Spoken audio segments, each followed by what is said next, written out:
здоровья.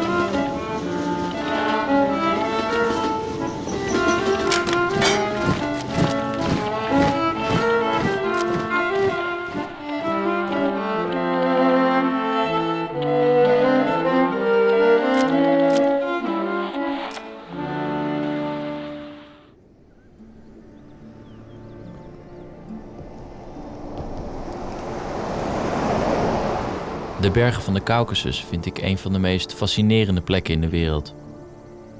De Caucasus is net zo groot als Noord-Frankrijk, maar er wonen meer dan 30 volkjes die meer dan 40 talen spreken. Elke bergvallei wordt weer door een ander volkje bewoond met een eigen taal en weer een ander geloof dan het volkje en vallei verderop. Wat ze gemeen hebben zijn hun oeroude tradities, bijvoorbeeld hun extreme gastvrijheid. Ik weet nog precies wanneer ik verliefd werd op de Caucasus. Ik had een interview met een echtpaar dat hun zoon was verloren tijdens de gijzeling in Beslan. In een hotel slapen, daar kwam natuurlijk niks van in. Ik moest bij hun blijven logeren. Ze gaven me het bed van hun verloren zoon. Ik heb geen ogen dicht gedaan. En die gijzeling staat niet op zich. Ze voeren eindeloze oorlogen met elkaar, met de Russen of desnoods met de buren. Wie denkt dat de Balkan ingewikkeld is, zou eens naar de Caucasus moeten gaan. Ik heb een boek geschreven over de Caucasus, maar ik schaam me om te bekennen dat ik er nog steeds niet veel van begrijp. Это местная водка? Да, это Кавказская. Республика Горхова. А как я один? Как я один могу? У нас один стакан, потом они выпьют. А, хорошо. Тогда очередь. за Осетию. Да, да, да. Осетинский пирог. А скажите, пожалуйста, вы местные? Потому что сейчас мы дальше едем. Да, да. Вы сейчас О, едете в пока- Куртатинское пока ущелье. Как? Куртатинское ущелье. А вы оттуда, да? Отсюда да, здесь да. местные. А люди еще очень традиционные там. Ну, смотря Чего? какие традиции. Да. Вот в аренду взяли. Ой, еще. Не еще одну. Это вторая, третья еще Хорошо. должна быть. Так, за вас. А мы слышали, что здесь иногда мужчины украдут женщины. Девушек, да. Это Не как иногда. игра, это как Это Нет, не серьезно? иногда. Я Это тоже украл. Я Он двоих украл, украл. он А я украл, двоих я украл. украл. Мы Да. все вот так, А своих жен А, украли. интересно, как это? Это традиция Домой вот пришли, так в машину посадил, увез. А на машине? Да. Да, ну, лошадей нет вот. Раньше уже. на конях крали, а сейчас А вы на конях? Не, на Нет? машине. Мы уже- Цивилизация, Сейчас 21 цивилизация. век уже. Какой уже А, 21 да, уже это век. правда. Это не так, вот Но украл она и всё. не была против. Бывает и против. Как я зайду, как против будет. Ну что хорошее. Он тоже свою жену украл. Он знает. Хорошая, да? Да, да, да. И то Ночью слово. пришли, А на машине украли или как? Да, да, да. В Южную Осетию отсюда. Он с Южной Осетии, с Южной Осетии. а он Воевал отсюда. там, воевал. Видит, вон, раненый он. Это пуля, Воевал, пуля, сквозь пуля. голову прошла. Это Вот здесь вошла в пуля. августе это было? Нет, Это вот Нет, первая еще в война, Грузии, в 91-м. 92 году. 91 27 декабря. 92-й. Почему здесь всегда война? Потому что Где там люди еще? такие гостеприимные, Это политика. добрые. Политика. Войну Нет, ну это делают уже другие. давно это уже было, да? Войну делают другие люди. Вот мы, Пострадали как и, тоже. вот и, как и вы своей работой занимаетесь, да? Да. Мы своей работой занимаемся. Войну же не мы делаем. А у вас войны не идут в Голландии? Идут, но это было... Как, Ну как? с ветряными Ну, мельницами, не, да? не так тысячи лет. Здесь как даже Нет. без России. А у нас намного- только, понимаете, как, у У нас нас... тоже же войны не было идут. так. Это нас просто вот заставляют. А с ними Вот- сами мирный народ. Южная Осетия была, вот они жили вот так. Да, в мире. Вот пришел кто-то с другой стороны. Это не так черный-белый, да? Как, Нет, Да. у нас и есть вот, Это в Америке. вот перемешано все. Есть и чеченцы у нас, и ингуши есть, осетины и грузины. Мы ни с кем не воюем. Но Воюют они. зато Воюют постоянно они. война. Да, ну, Воюют Откуда? нам не те, дадут. кто наверху, они воюют. За вас? За нас, за вас, за Северный Вот это Кавказ. жирное осетинское За мясо. нас, за вас, за Северный Кавказ. Хорошо.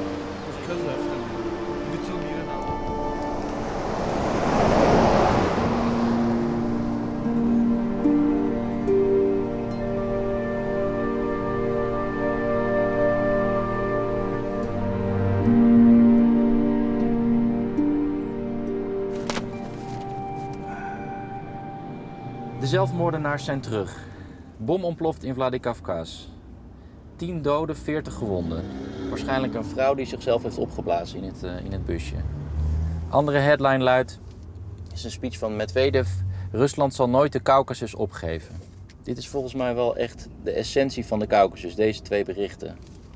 We zijn hier net aangekomen op de plek waar die vrouw zich heeft opgeblazen. En ik ga even kijken.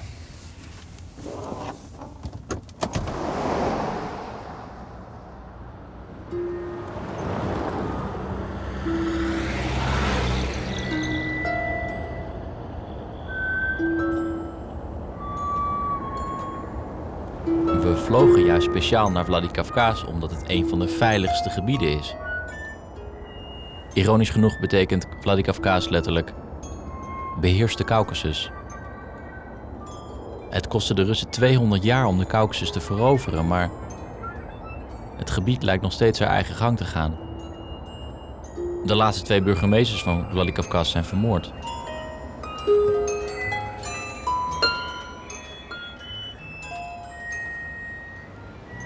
Мы бы хотели узнать, как вы специально сюда приехали на Ну, это наша место? остановка здесь, просто вот пришли посмотреть на этот ужас, который был. Это было совсем неожиданно для вас? Или Что именно? Данный Вот то, что- случай, конечно, был неожиданным. Мы не думали, что такое может опять повториться. Неожиданно. В основном молодежь погибла. И жалко Молодые? нашу молодежь. Это студенты. Как раз занятия закончились. Отсюда уходят маршрутки во все концы города. И стояла молодежь, чтобы домой уйти. Да, Домой не наша- попали уже в вечный мир, к сожалению. А я думаю, что после Беслана все стало больше нет, спокойно. это не связано, это даже неожиданно было. У нас мирно, все нормально, но это такой случай, который не Но, свяжешь. видимо, террористы все равно есть еще. И они по всему миру творят свои плохие дела. Мы надеемся, что спокойствие должно быть. Будет, есть Добро уверенность. все равно должно победить. Мир будет. Кавказ хороший регион, так что мир будет. Дай Бог вам здоровья. И иностранцев вообще Кавказ бояться не надо. Хорошо, Народ удачи у вам. нас хороший. Всего вам Дай хорошего. Бог вам здоровья. А знакомые есть там в маршрут? Знакомых Да, нет? и знакомые есть вот в моем институте знакомые. Девочки, Девочка? девушки, да. А сколько ей лет было? 16-17 лет. Это знакомая? Да. А что вы думаете? Что? Неправильно все это. Как? Еще не о чем думать. Как? Потому что я думал, здесь сейчас, ну, после Беслана все было Да. больше спокойно. Спокойно его час. Да. Сложно.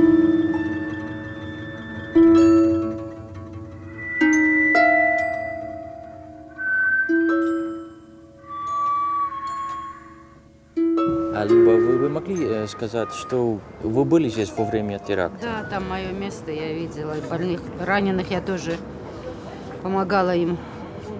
И одна девочка у меня на столе лежала, ну, которая скончалась. Здесь? Нет, она здесь сознание потеряла, потом уже в больнице умерла. Раненых очень много, конечно, было, и ужасно было на все это смотреть. Вы в киоске работали? Нет, на улице. На улице? Здесь стоим. Здесь, наверное. Да. И вот поток раненых весь сюда побежал, потому что как бы более скрытное место здесь, и все ну, раненые, там в основном вот нижние конечности, и грудные клетки у всех поврежденные были, кровоизлияние такое. Ну, В общем, помогали, перевязывали Перевязывали. ноги, завязывали, Вы чтобы тоже кровь... были здесь? Да, Да, я самая первая туда побежала. Я бывшая медсестра и помогала им, как могла, помогала. Вот. Потом в машины сажали. Очень страшно, очень... А вы сразу поняли, что это был теракт? Конечно. Само собой, конечно. Это даже по взрыву можно было понять, что это теракт. Конечно. Потому что уже третий раз я Вот это слышала. если бы Я это- уже знала. 25. Если бы это от газа взрыв был, такое не бывает. Здесь куски мяса валялись, вот за 30, за 50 метров руки, мясо, вот на крышах на крыше вот куски мяса лежали просто. А это уже четвертый раз? Да. Вы тогда не боитесь, что боимся, что-то с вами работать. будет? Что делать? Надо же Жить работать. надо же, жить. А можно сказать, что насилие в последних годах это из Чечни, как всем Кавказ сейчас? Знаете, сейчас уже и не знаешь, откуда ее ждать. С Ингушетии или ждать, с Чечни, с Грузии. Никто не знает. Это когда уже определят, откуда этот человек. Уже фоторобот составили, многие ее видели. Тогда другое дело. А сейчас что говорить? На кого-то нельзя просто Кого так. по Да. личности тоже не Да. определишь. Чеченка, она ингушка Да, или грузинка. нельзя Нет, вот так не по определишь. виду определить. Мы даже сами ее видели. Она ходила здесь. Они никогда не успокоятся. Знаете, это народ такой. Ингуши? Ингуши, да. Головорезы. Я еще маленькая была, и мне отец рассказывал. Почетный был мой отец тут в республике. Это коней воровали, девушек воровали. И людей убивают, режут. Да. Это такой народ. Вот Сталин же их убрал отсюда. Да, правильно сделал. Они вообще такие вот. Как молодых, а? Чем они помешали?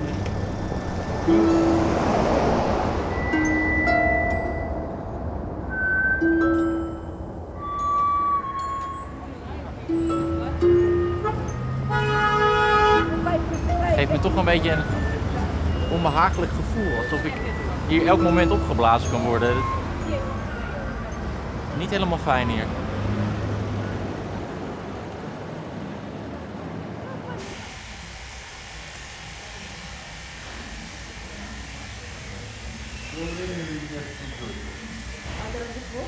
Какой менталитет у кавказцев?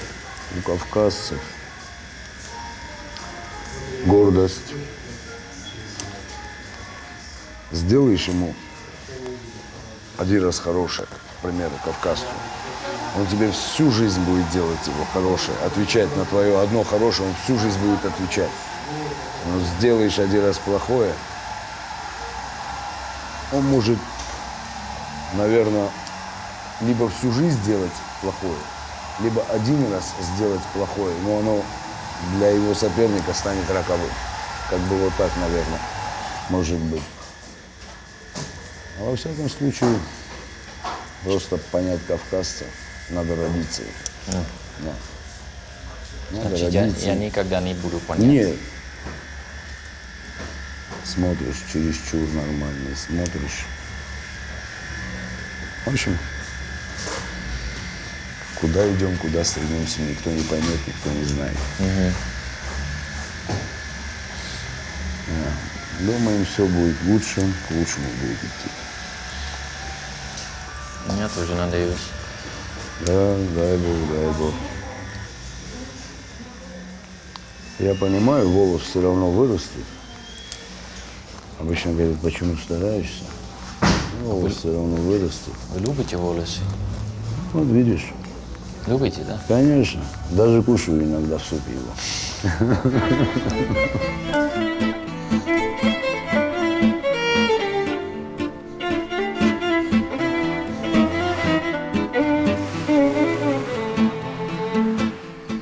We zijn nu uitgenodigd bij een echtpaar die op traditionele wijze met elkaar zijn getrouwd. De man heeft de vrouw gestolen. En ze zijn ontzettend gelukkig samen, schijnt. En ik ben daar eigenlijk heel erg benieuwd naar. Dus... Сразу. Почему тогда я украл, если бы я ее не полюбил? Сразу она впала в душу. И поэтому к этому делу стремился как бы сделать так, чтобы мы вместе были. Ну, чувствовал, что так не получится, пришлось украсть ее. Это сколько лет это было назад? Это уже прошло 28 лет. Вы уже вместе 29-й лет? год уже идет.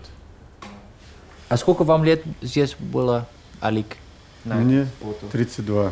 А где? Там? Нет, ты в армии Нет, там был. это мне 19 лет было. И мне 18 лет тогда было. Я говорю, я же когда пришел, я уже зрелый мужчина был, она только молоденькая девочка была. Я когда увидел ее. И поэтому как-то и было очень интересно тоже это я. все. 12 лет разница. Да. Вот я, вот свадебное платье. А, это во время свадьбы? Да. Да. Здесь вот чуть грустно. Ну, может быть... А этот фотографирует, нельзя у нас глаза вверх поднимать на свадьбе. Чтобы не вот так должна ты стоять, скромная. Скромность, говорит, укращает девочек. Постоянно нельзя так... Постоянно. Ну так, втихаря так посмотрела, и все, и глаза должны быть спущены, вот так стоишь, вот так. Сколько часов там стояли? С обеда до ночи. И второй день тоже стоишь, когда 2 дня свадьба. Гости приходят. Да. Вы не видели свою свадьбу? Ну так, Слышали? одним глазом. Чуть, да, невеста стоит в углу. А жениха не бывает на свадьбе. Да. Вот А такая. вы не были на свадьбе? Нет, я с друзьями в другом месте был. Здесь они гуляли, все. Ага. А я потом вечером пришел. В то время, когда я воровал, тогда с советской власти было тяжелее это дело. Она могла, если бы не написала заявление, а ее родители пожаловались бы, мне могли бы арестовать и тому подобное, длинная история. Могли дальше и посадить за это. А сейчас легче? Сейчас то же самое. Если согласия нет девушки, то это очень тяжело. Если обоюдно, она написала заявление, что я добровольно, никто тебе ничего не сделает. Но это до сих пор тоже бывает, да? Да, и сейчас бывает это. Потому что сейчас тем более еще стало. Сейчас же очень много, есть и богатые, есть и бедные, есть и средники есть. Сейчас, наоборот, это чаще стало. Ну, у меня сноха тоже, сын украл свою жену. А. Сын женатый Он у сам нас, тоже? и его сын, и совместный наш сын. Оба сына уже женаты. Она согласна или тоже так? Согласны они были, согласны. да. Вот Он так. взял и привел. Поспорил, поругался или что-то с другой девчонкой взял и эту другую украл. А так мы в состоянии были свадьбу делать, чтобы не воровать. Законно. Но он взял и украл.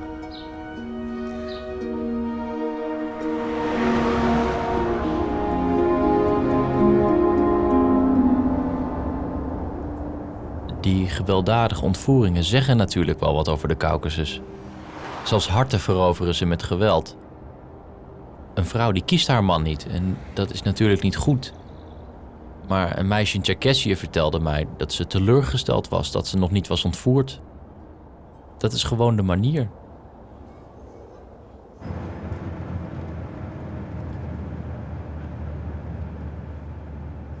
Ingushetie, dat is eigenlijk een klein Irak. Alleen je leest er nooit over in de krant, want er zitten geen vrije journalisten. Omdat het te gevaarlijk is, of omdat ze elk moment opgepakt kunnen worden. Of omdat niemand eigenlijk kan uitleggen wat er aan de hand is. En voor ons was het niet veel beter. Voor ons uit reden 2 mannen met kalasjnikovs om ons te beschermen. En dan nog raadde iedereen ons af om hierheen te gaan. Я слышал, что там подъехала какая-то машина. Это в центр у нас, Дом молодежи. И вышел какой-то неизвестный, выстрелил из гранатомета прямо в Дом молодежи, и эта машина резко оттуда уехала. И там был план перехват. Вот то, что я слышал. Ongelooflijk verhaal, hè? Dit gebeurt dus hier elke dag. Ik heb hier wat persberichten voor me van de afgelopen week. Ik zie er staan. Politieagent komt om bij een explosie. Autobom ontploft.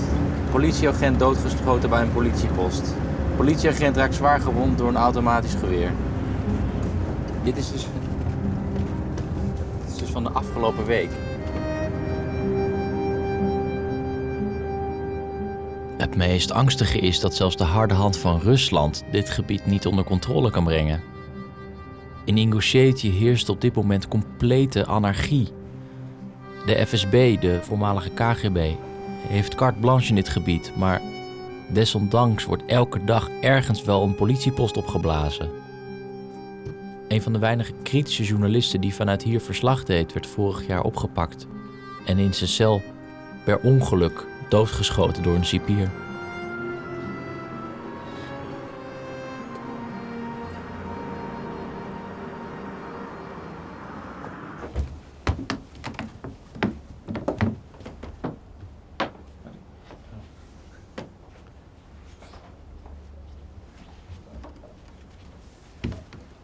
Это папка, переписка с правоохранительными органами моя, по брату. Вот столько писем мы написали, а смысла нету. Почему нет смысла? Но ведь его не нашли, и похитителя не нашли. Вот мой брат. Здоровый. Он очень умный был. Он закончил университет, Кабардино-Балкарский государственный университет, экономический факультет. Он отучился 2 года в физмате. В свое время еще в школе учился в физико-математической школе при Академии наук в Новосибирском академгородке. Свободно владел 4 языками, компьютером разбирался, был кандидат в мастера спорта по боксу. В момент похищения его дочке было 4 месяца. Вот столько переписку мы вели. Но без Никаких результатов. Моего брата похитили 18 декабря от 2 метрах от этого дома, от калитки этого дома. Совсем рядом. Да. 50 метров отсюда живет мой отец. Наш отцовский дом находится 50 метров. Башир был женатый и жил с семьей в этом доме. Он подошел сюда к калитке, и к нему подошел, недалеко живет сосед, молодой парень, подросток, 14 лет. Это его ученик был. Он обнял его, спросил, как дела, как учеба. И в этот момент к нему подъехали на 2 машинах сотрудники ФСБ. Башира ударили, сразу выскочили, ударили мальчика. Мальчик упал, потом ударили автоматом, прикладом автомата Башира в живот, 1 сотрудник, а 2 дернули за ноги. И когда Башир упал лицом об асфальт, его схватили, закинули в Ниву. Соседи видели, в этот момент была авария. И еще соседи все собрались, тут собралось около 200 человек. И когда его закидывали в машину, один парень на машине проскочил, поехал под знак. Здесь 700-800 метров отсюда находится пост ГАИ. И находится отдел милиции городской. И он предупредил, что за мной едут похитители человека. Они похитили. Их остановили на посту. Да. Посмотрели, он оттуда вышел лет 35-40 человек славянской внешности. Предъявил спецпропуск. Вот милиционер. И их пропустили. Когда тот, кто предупредил, свидетель сказал, почему ты его отпустил? Он сказал, это сотрудник ФСБ, я его и раньше встречал. Когда здесь были операции, спецоперации, я его раньше видел. Потом мы выясняли, Башира привезли в здание ФСБ в Магасе. Это было 18 декабря 2003 года. А 19 декабря его вывезли на военную базу Ханкала в Чеченской республике. И с того дня он пропал. Больше у нас никакой информации о нем нету. Еще есть надежда, что ваш брат, что он вернется? Но надежда есть всегда, но они минимальны. Практически я и родителям сказал, и жене брата сказал, и братьям и сестрам сказал, что шансов никаких. Чтобы мы надеемся, но иллюзий у нас нет. А Магомед, скажите, пожалуйста, чем занимается ваша организация? Наша организация занимается правозащитной деятельностью. Мы отслеживаем ситуацию с правами человека на территории Республики Ингушетия. Мы оказываем юридическую помощь и информационную помощь родственникам похищенных людей, убитых людей. Посмотрите на этих людей, вы можете сказать, что у них может быть одна причина. Майор МВД. Старший помощник прокурора, главный редактор газеты «Войнах», старик-пчеловод, пропал самым первым в 2004 году, первый ингуш, который пропал на территории Ингушетии. Никому неизвестно, где они находятся, или какое состояние, или живы, или нет, ничего не понятно. Или... Никому не известно, живы они или мертвы. Вообще, честно сказать, к сожалению, я могу сказать, на 95%, скорее всего, их убили, или они умерли от пыток. Такова практика. Официально возбуждены уголовные дела по факту похищения людей. Официально возбуждены. Но все они приостановлены. Никакого следствия не ведется. За многие годы, к сожалению, эти дела не расследовались. И если по каждому из этих случаев работать, то нужно наказывать тех, кто покрывал за эти преступления. Ведь вот этот человек, вот Медов Адам, 17 июня 2004 году на границе Ингушетии и Чечни были остановлены 2 автомобиля. Да. Один выскочил, успел прорваться через границу, но второй задержали. В нем сидит 5 офицеров ФСБ. Ими командовал подполковник Белецкий. В багажнике этой машины лежал вот этот парень. Между ногами, между передним и задним сиденьем, между ногами, на нем там сидели 3 человека. Когда их вытащили, этих 3 человек, это офицеры ФСБ, у них под ногами лежал еще молодой парень, чеченец, Аслан. Разве так ни заключенных, ни подозреваемых так не возят? Прикрываясь законными документами, эти люди совершают преступления. Они хуже, чем преступники. Они враги России. Потому что они работают на развал. Они подорвали отношение населения к власти. Они подорвали отношение доверия населения к правоохранительным органам. Эти люди, прикрываясь государственными документами, воруют и убивают людей.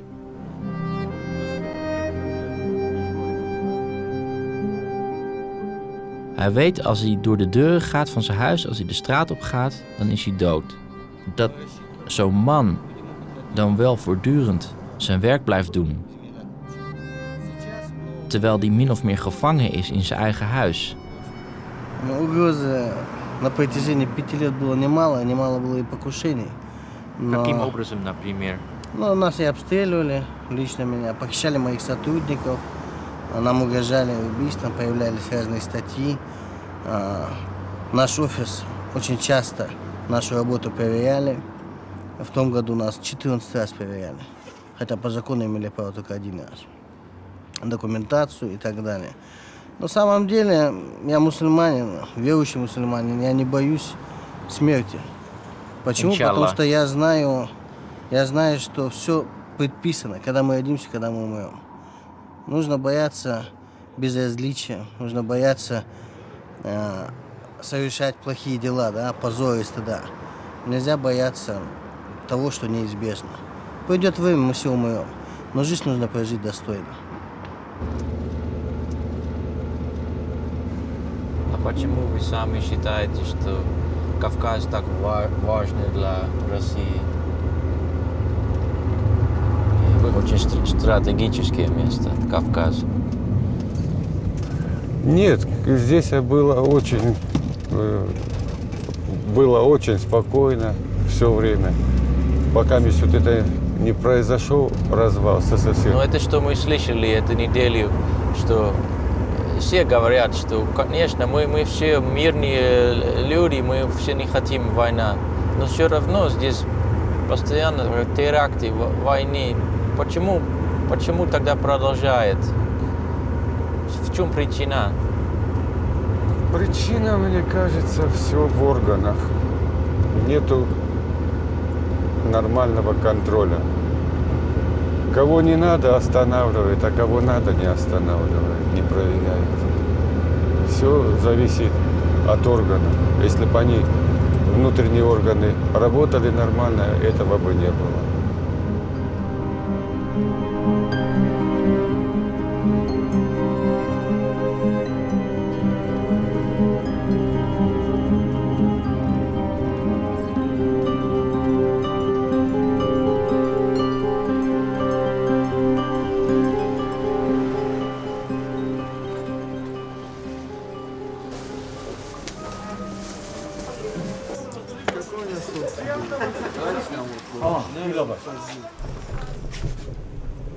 Сейчас я вам один большой сделаю. Большой делаете сейчас?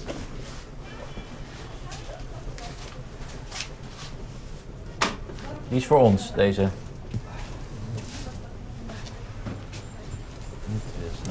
Нет у вас такого дома, да? Нет, да. Это типичный осетинский печь или в Кавказе вообще? Ну, вообще, с Грузии это пошло. Из Грузии? Ага. Потому что я думал, что это было как здесь, наверное, никого из Грузии, но мы уже с много грузинами здесь разговаривали. Это не так, что это так черный-белый, да? Не, нормально все. Потому что в Голландии, я думаю, есть Грузия, есть Осетия, они, но это не так. Не, это люди при чем? Не знаю, я уже сколько лет здесь, лет 15, наверное, здесь. Нормально со всеми живу. Это, да? Да, вот еще замечательно такой тоже. Спасибо. 2 не бывает у нас, 3. А почему именно 3? Не знаю, у крестьянов так. Традиция, да? Да, 2 не бывает у нас. 3 всегда. Так. Спасибо вам. Удачи. Вам тоже. Хорошо.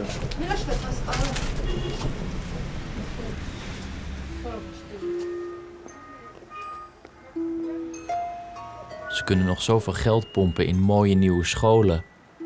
Maar met Beslan komt het nooit goed. Iedereen in dit dorp heeft wel iemand verloren tijdens de gijzeling van de school in 2004. Hoe kan het ook anders? 344 mensen kwamen om, waaronder 172 kinderen.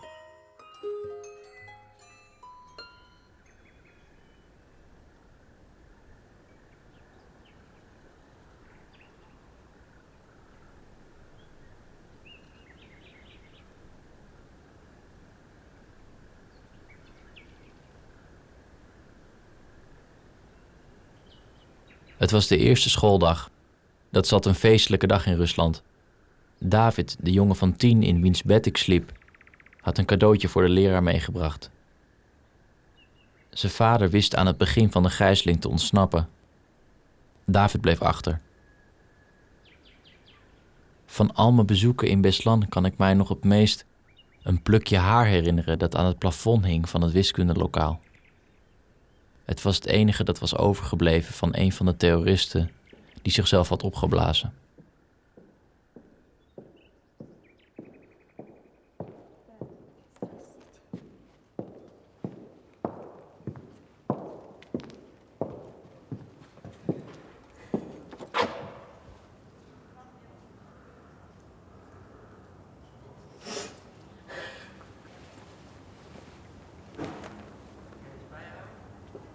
А кто ваши дети? Кто? Как вы пришли? Вы к кому пришли? Вы их на бабушку?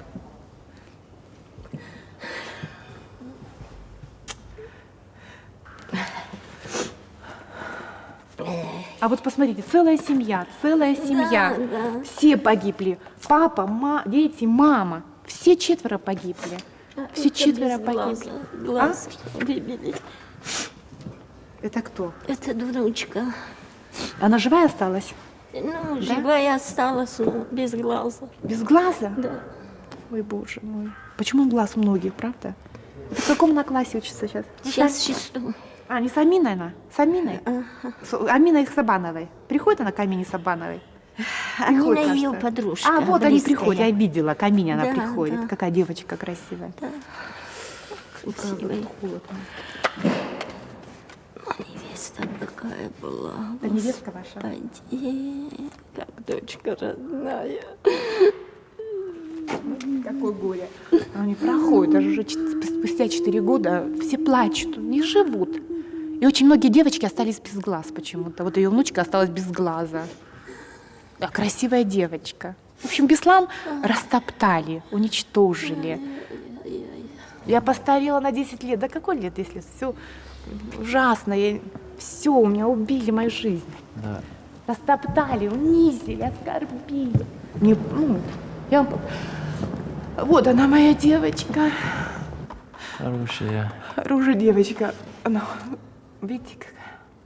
92-й год обезьяны. В основном все. А вот ее подружка. Очень жалко. Она...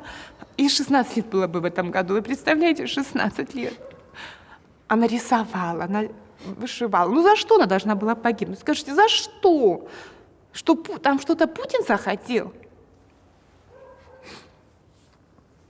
Я никогда не думала, что она погибнет. Я ее любила, она у меня одна была. Одна девочка, я ее все ей отдавала, все любовь свою, все ей отдавала.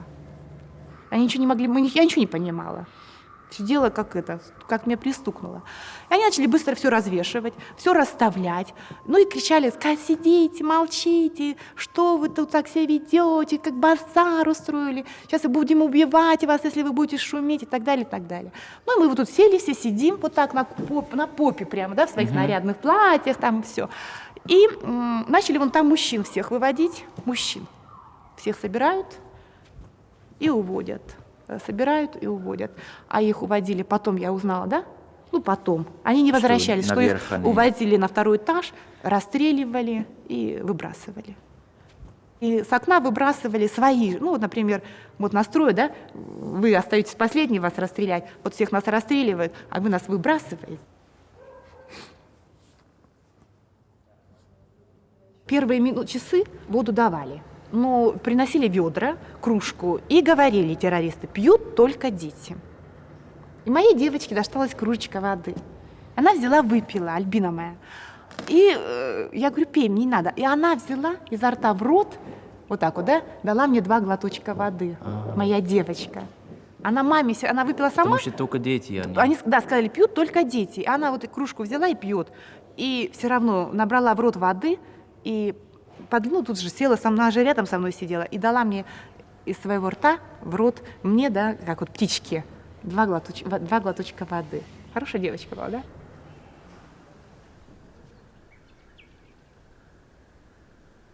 Потом уже они начали бомбы переставлять. Террористы почему-то начали менять тут все. Согнали нас всех отсюда вот сюда, всю в кучу. Здесь поставили под каждое окно ящички со взрывными устройствами, да? Здесь вбили провода, вот так вот. И я оказалась с девочкой вот здесь где-то, вот здесь. С девочкой я оказалась вот здесь уже, да? Когда они нас перегнали, все. Да. Я думаю, куда же мне сесть? Вот так или вот так, если взрыв будет? Что вы уже чувствовали, что скоро будет освобождение? Они же переставляли, я думала, что-то будет. Я думаю, как же мне сесть? Вот здесь сесть или вот тут сесть? Что на меня будет падать? Как мне сберечь девочку? Я думала про это. Потом я уже не могу сидеть. Они говорят: сейчас мы будем давать воду вам. Ну, и тут началось движение, дети. Начали ходить, пить хотят. Уже началось движение. Я встала, я говорю своей девочке: Альбина, можно я пойду похожу? Да. И я пошла вот так, встала, вот сюда пошла, хожу вот тут. Ну, что я не могу уже, мне все болит. Да. И террористы все собрались вот там. Террористы все собрались. Они все ушли из спортзала, они собрались вот там и стоят. И мне один кричит: ну-ка иди сядь, что ты тут ходишь? Я пошла и села. А моя девочка вот так вот сидела. А другой, нет, она сначала лежала, она говорит: я спать хочу. Я говорю: ну спи, Альбина. Она легла. А другой мальчик, перед этим она мочу выпила. Дети начали писать в баночки. Вот эти дети начали писать вот в такие баночки. Их не выпускали, все уже. Ни воды, ни туалета. Видимо, уже все чувствовали, да, что что-то произойдет. И вот такая баночка, дети писали в баночки. И она говорит: я пить... Ну, я говорю: выпей мочу. И она выпила мочу. Мочу выпила. А другая моя соседка там говорит: да дай это, жажду, мол, это. И она легла спать. А другой мальчик по голове ей бьет, он тоже вот погиб, Дауров. И я говорю: Альбина, давай ты сядешь. А я сама лежать не могла, меня рвало. Ну, там, знаете, запахи, все. Да. И я не могу, мне нужно сидеть, я лежать не могу, меня рвет. И я говорю: давай ты тоже будешь сидеть. И вот так она вот так села и сидит. И я так себя потом за это ругала. Надо было лежать во время взрыва, понимаете, лежать. Лежать, вот так надо было. Ну, вы не знали, что когда был... Да я не знала, но я вообще себя ругаю сейчас, что я ее не сберегла. И вот я села. Ну, почему вы думаете, надо было это делать? Потому что вы это не знали. Ну, я сейчас себя виню, понимаете, я не сберегла. Нужно было сберечь своего ребенка. Что угодно делать, надо было, чтобы она лежала. Я ее посадила, понимаете. Но вы даже не знали. Я думала, что ей воздуха не хватает, как и мне. А мне потом муж, знаете, как ругал, что я не сберегла. Как я могла, да? Я не... И вот я, короче... А я сама-то и вообще стояла. Девочка сидела, вот так спала. А я вот так встала на коленки, я уже не могла, на коленках. И оглядела зал. И он такой гул, все молчат, а какой-то гул. Такой, да, что гудит как-то. Да. И тут я теряю сознание и думаю: все, я умираю. И вот так бах, и упала. Ну и все, да? А надолго вы теряли из-за сна? Да, я на минут 40, наверное. Потом я открываю глаза, лежу, смотрю, дырка. И боевики всех забирают, уводят туда. И я опять сознание потеряла. Потом открываю глаза, смотрю, уже спецназовцы стоят наши. И пожар. И я кричу, я вроде бы кричу спецназовцам: давайте, вызывайте пожарных. А потом думаю, какие пожарные? В какой мы стране живем? Какие пожарные? И я тут открываю, смотрю, где же моя девочка? Она лежит рядом. И у нее ранение. Вот сюда маленькая точечка в печени, маленькая точечка вот здесь, и голова у нее. Ну, видимо, осколок ей попал в голову вот сюда. Я снимаю, я вижу, у нее тут жидкость вытекает. И я снимаю с себя кофточку и кладу ей это на голову. Беру ее за ручку, держу ее. А у нее это уже как агония, да, потом я узнала. Держу ее за ручку, зрачки ей посмотрела. Вроде бы нормально, зрачки, да. Я лежу с ней рядом, держу ее за ручку и лежу. А тут девочка рядышком, еще одна, говорит: моя мама мертвая. Я смотрю, точно, мама ее мертвая лежит. И она мне сообщает, что мама ее мертвая. Потом я лежу и чувствую уже, что пожар ко мне приближается. Я уже начинаю гореть. Меня жгет. А школа горит вот тут. И я... Альбина лежит раненая. Я держу ее за ручку. Она дышит. Потому что вы думали, она живая. Она живая. Я ее вынесла. Я теперь знаю, что ее ребята возьмут и вынесут. Я ее вынесла. И дальше теперь меня хватают. Ее, наверное, тоже вынесли, да? Меня хватают и через окно выводят на улицу.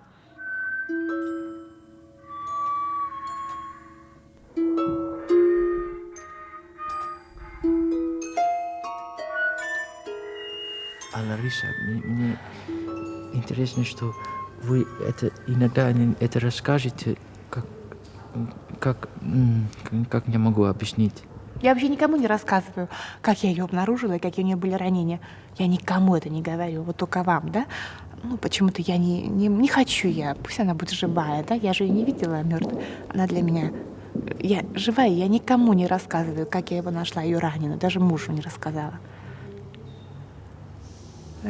Я оставила это между ней и мной, да.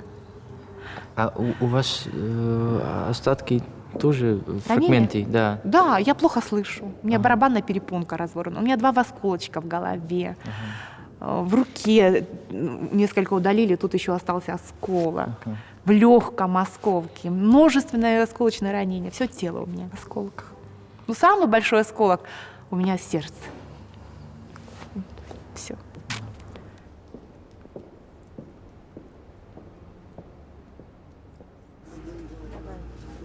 Вот эти свежие или другие еще есть свежие?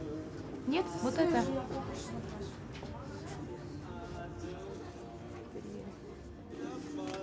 6 штук.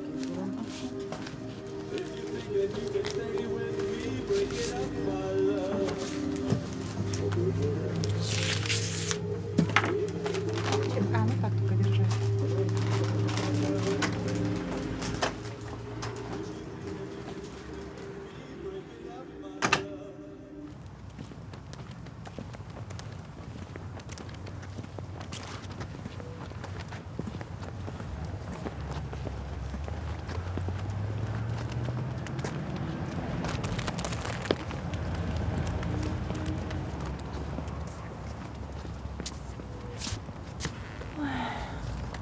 Моя девочка дорогая. Солнышко. Моя ласточка. Мама пришла.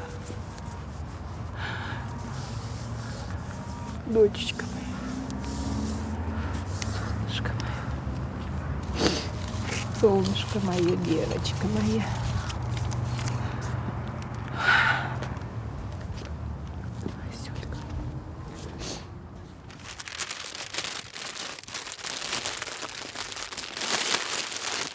Я всегда пью воду почему-то.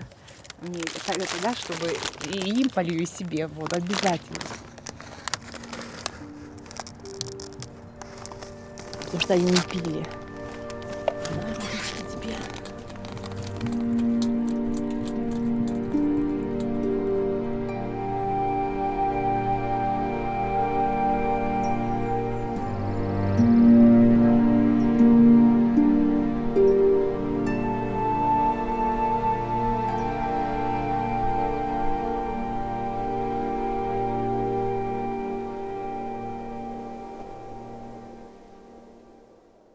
Thanks for watching the video.